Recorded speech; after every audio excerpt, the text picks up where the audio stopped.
Hey everyone, Techni here. I got a quick product review here today for us. It's the Acer SB220Q 22-inch LED monitor. A couple quick key points on this monitor here is 1080p AMD FreeSync. It is zero frame, which means borderless, right? Ultra thin, and it is an IPS panel. It is a 75 hertz refresh, and it's 4 millisecond response gray to gray. So yes, I did break my number one rule. As you guys know, I'm a big cheapie and I like finding things on sale, right? I bought this thing at its original price, which is $89. So I'm sure I could have waited and got it for even a better deal, but at 89 bucks and out the door under 100, I mean, come on. All right, so before I get rolling into this video, I just want to be clear on this because some of you is probably thinking, like, who the heck buys a 22-inch monitor, right?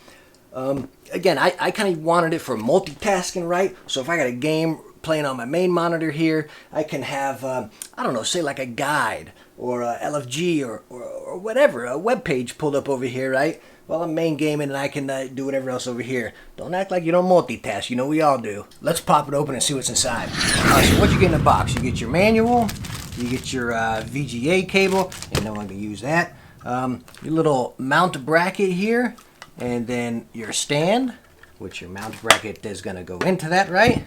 You got a nice little tab to screw it in right there. Then you also have a little power brick, really small one actually, and then your power cord. So I think that's how they reduced the size of this actually. They put the, like I said, you got your power brick on the outside, and it's not big by any means. And then of course you have the monitor. So for the stand, again, you just take this little deal here, and it's triangled right there, so you can't really mess it up, right? Slides right in here, as you can see. Real nice fit too, so you don't have to like hold multiple things. You just sit right there, then tighten it up with your little screw on the bottom here. And there we are. And that's your stand. Your monitor is going to slide right there. Nothing fancy. It's kind of, it feels pretty light. Like I said, you got your metal base right there, a couple grippy pads right here. But again, it feels light. It looks really nice. And then to get the stand on the monitor, as you can see right here, you have these little teeth and these notches. You just flip it around, and you got the little bracket right here, if you can see. All right, so this is it on the stand here. Nice little Acer logo. Just gonna pan around the side. I know you'll barely able to see it like this, but we'll look at it.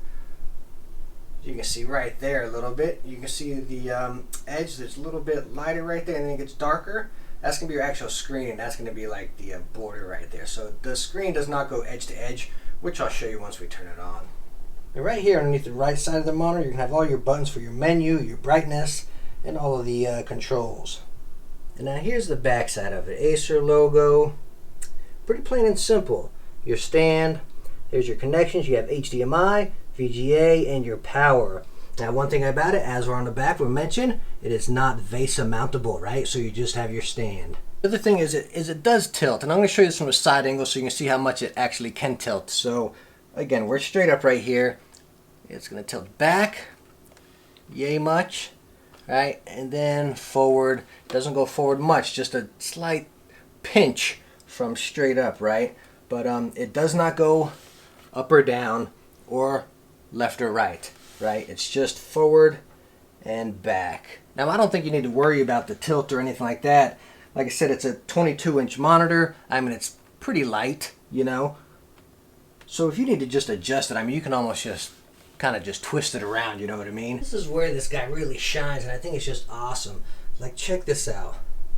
Look at how thin that guy is right there. Super duper thin. Thinner than my finger. About the thickness of a pen right there. Probably even thinner. Super thin. Alright, so now that we just covered the cosmetics of this monitor, which in my opinion are just gorgeous. I mean, this sucker looks good. So now, let's get into how it performs, which is going to be the main key to it here. Is this under $100 monitor gonna perform? I just want to give you this close-up on our advanced display settings here so you guys can see we're at 1080, 75 Hz, 8-bit RGB. So what I'm going to show you here now is the menu system, and this is going to be your power button, and pretty much every time this pops up here, it's going to tell you which corresponding button to press, which is on the bottom right, which we talked about earlier. So anyways, we hit our main menu button here, and then over here to the far right, which we press. This can give you a couple quick options to change your display. Just quick touch of the button, right? A couple 8 different options here. I keep mine on graphics just because it looks really vibrant and clear, in my personal opinion. But anyways, a couple quick things just to change right there for your preference.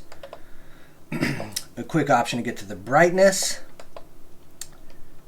your contrast, and then your display, which input you're using, which I'm hooked up HDMI, and I also have auto source on, so to just connect it right away. And this here, again, you're going to control it up and down, where it's telling you what the buttons there, as it just went away. And then your back button, and then if you actually want to go into that setting and adjust it. So, and then to the far right over here, click that one. That's going to come up with the whole caboose right there, where you can change your brightness, your black level, super sharpness, all of that stuff there. We'll tap down. You got all your colors. Mine is set on warm, which I usually don't like, so I'll have to go in there and adjust that. Which, again, it's just like that. Once you hit that tab button over, then you get the option to actually change it. Warm, normal, cool, blue, user. I'll keep mine on normal. And then again, you'll hit the button underneath, which is back. Now this can get kind of tricky. What I usually got to do is, here we go, is keep my fingers right on them so I kind of get them in the right one. If I use one finger and I go down, I'm usually turning the monitor off half the time. Anyways, so gaming, here we go. We got our FreeSync. Man, the thing closes out quick. Let's go back in here. Let's try to do this faster. There we go. FreeSync and your aim point, which you can put that little reticle right in the middle of your screen. You got 3 to choose from right there. OSD, which will be, oh, look at that. That's what I need, actually. So you got your language to change. Let me see if I can change this so it doesn't time out on me so quick. Oh, sweet. So I was on the lowest. So time out at 120. Not bad. So let me put mine at 30. That should be good. So you get to change that pretty good. Transparency, and then your refresh rate number, which will show up here in the top right. Then we have system, which tells you everything else you're using. And now, in my honest opinion, to close us out, like I said, I'm using it as a second monitor here to do some multitasking. If I got some games fired up or whatever, I can pull my web page over here, or my guide if I'm playing a different game, or just whatever it may be for me to multitask, you know. Now, I truly recommend this monitor. I mean, it is fantastic. I've done some browsing and just pulling up pages and everything. I mean, the colors are vibrant. It's crystal clear. You got plenty of settings to adjust it there. And again, the kicker, under $100. I'm not just saying this is fantastic because it's under $100. Like, honestly, I'd say this guy here is like easily 150, 130-ish, you know, somewhere around there. But for under $100, $89 sticker price, I mean, fantastic. So I'm sure what you're asking now is, when is this guy going to talk about gaming on it, especially with the stats, right? 75 Hz, 1080p, IPS, 4 millisecond response time. I mean, this sucker sounds like it's built for gaming just about, right? But I wanted to keep this review kind of simple because I don't think everybody that's going to buy this monitor is going to be buying it for gaming, right? So I'm going to make a separate video just on this monitor about gaming. So it'd be like under $100 monitor for gaming, and will it cut it, you know? So once I finish that video up, which will hopefully be within the next couple days here, I'll leave that link right down in the description so you can click on it right there after you get done with this review of it, and you go check out how it performs on gaming, all right? All right, everyone, thank you so much for watching this review on the Acer monitor. If you liked it, hit that thumbs up and subscribe to catch the next one. Anyways, thank you so much again. Catch you later. Bye now.